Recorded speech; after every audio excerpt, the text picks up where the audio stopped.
Hello，大家好，我係 Elsa，今日想同大家去分享一個超級有趣嘅消息，就係關於呢個嘅 Pirate 整合呢個嘅 Swift 究竟堅定流呢個消息，同埋向大家分析一下最新嘅幣價走勢。今日係10月27號嘅，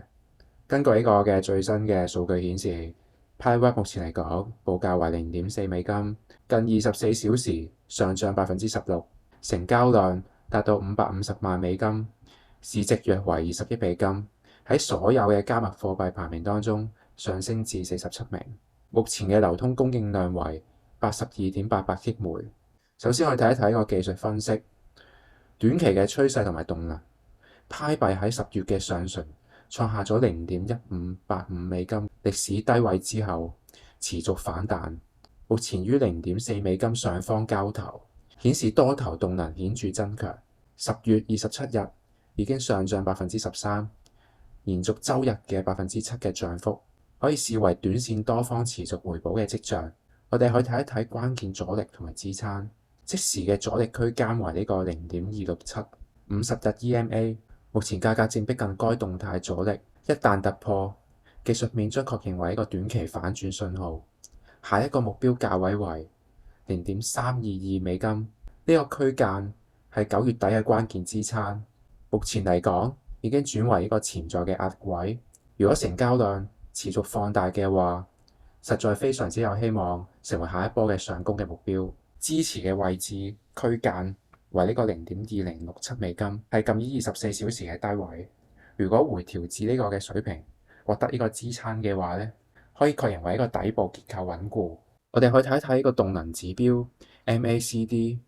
MACD 同埋一個信號線，自呢個10月18日黃金交叉之後持續向上發展，雙線間距逐漸擴大，顯示市場買盤穩定增加。呢一種嘅走勢意味住短期嘅上升動能仍然未結束。我哋去睇一睇個 RSI， 目前嘅 RSI 為一個60嘅，距離一個超買區間70仲有空間，顯示價格仍然有呢個上行嘅空間，未見呢個阻滯嘅跡象，有望再延伸5%至10%嘅上漲空間。總結嚟睇，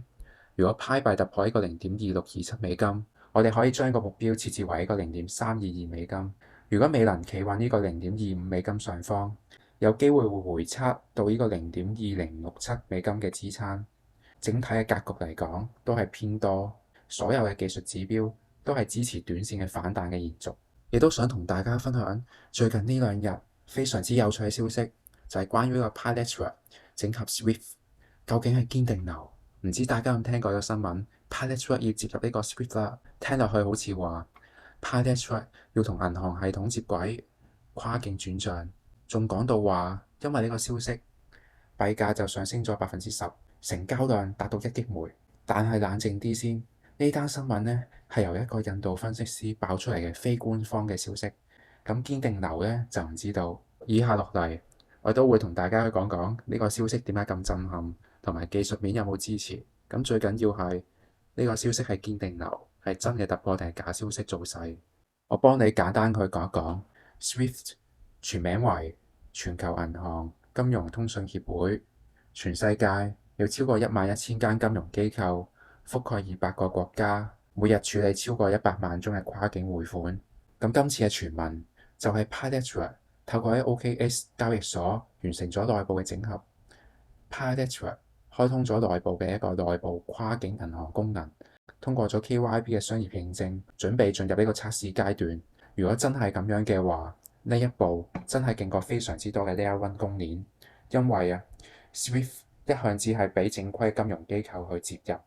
一隻加密貨幣走入去，即係要挑戰傳統銀行系統。聽落去真係玩大咗啦。咁消息一出，派幣就由呢個0.21美金升到0.217美金，短短1個鐘升咗10%。有幾項指標確實反映咗呢個市場氣氛變暖嘅，包括呢個 MA5、MA20 短中期嘅均線上穿，屬於小型嘅上行趨勢，同埋一個布林通道開口向上，代表一個波動率擴大，資金流活躍。RSI 亦都升到接近60，雖然仲未過熱，但係顯示個市場仲有力嘅。不過大家都要注意就係 Pi-Lecture 目前嚟講仲係一個 pre-mainnet，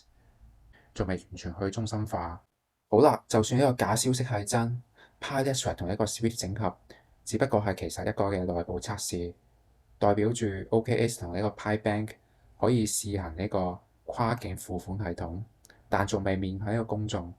而且仲未完全去中心化，監管仲未批，目前只不過係一個嘅封測階段。不過戰略意義就非常之大，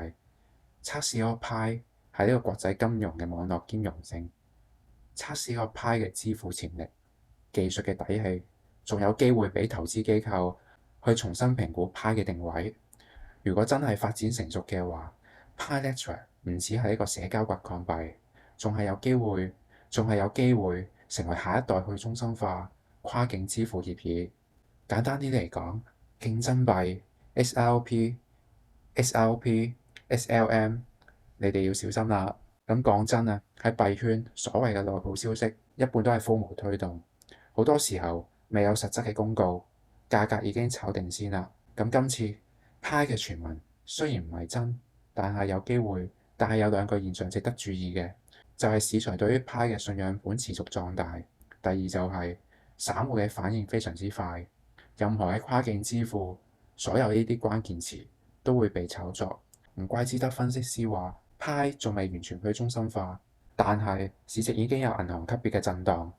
如果 Pi 團隊真係想冷靜咁樣推進呢個轉網，之後可能會出聲去澄清。我嘅觀點就係呢個新聞冇辦法去確定真定假，但係市場嘅反應係真。短期嘅技術面仍然係偏多，MACD 亦都仲係交叉區。中長線嚟講，我哋需要睇下去中心化嘅進度同埋監管環境。大家千祈唔好去盲追個消息，要觀察一個市場反應。如果鍾意我哋影片，記得 CLS、Comment、Like、Share， 訂閱我嘅 channel， 又可以獲得更加多嘅 Pi Network 嘅最新動向。我哋下條片再見，拜拜。